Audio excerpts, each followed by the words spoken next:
Hello friend, नमस्ते, प्रणाम। मैं आपके अपने यूट्यूब चैनल संगम सार में आप लोगों का स्वागत और अभिनंदन करती हूँ। मैं आप लोग के सामने एक कजरी गीत गाने जा रही हूँ। आप लोग सुनिए, अच्छा लगे तो लाइक शेयर कमेंट करिए। इसमें जब श्री हरिश्चंद्र जी, महाराजा हरिश्चंद्र के बेटे को जब नाग ने डस लिया है तो उनकी रानी लेके किन किन विपत्तियों का सामना करती है, वही इसमें गाया गया है।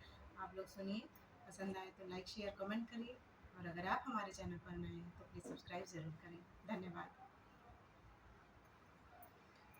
नगवा डसले बाटे रोहित के फुलवरिया में, काशी बीच सहरिया में ना। हो नगवा डसले बाटे रोहित के फुलवरिया में, काशी बीच सहरिया में ना।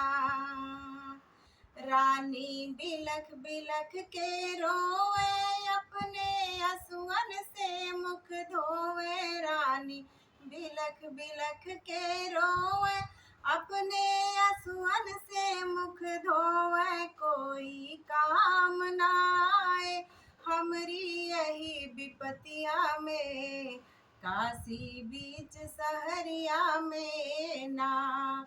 नगवा डसले बाटे रोहित के फुलवरिया में, काशी बीच सहरिया में ना।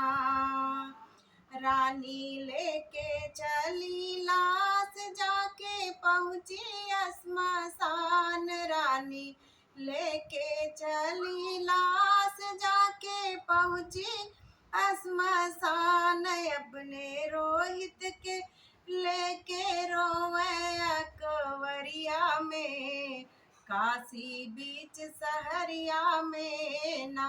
हो अपने रोहित के लेके रोवे अकवरिया में, काशी बीच सहरिया में ना। नगवा डसले बाटे रोहित के फुलवरिया में, काशी बीच सहरिया में ना। रानी देहली चिता पे सुताए, उस पर को रोहित को सुताए। रानी देहली चिता लगाए, उस पर रोहित को सुताए। भगवन होगा सहारा हमरी नहीं विपतिया में, काशी बीच सहरिया में ना। हो भगवन होगा ना सहारा कोई हमरी विपतिया में, काशी बीच सहरिया में ना। नगवा डसले बाटे रोहित के फुलवरिया में, काशी बीच सहरिया में ना। काशी बीच सहरिया में।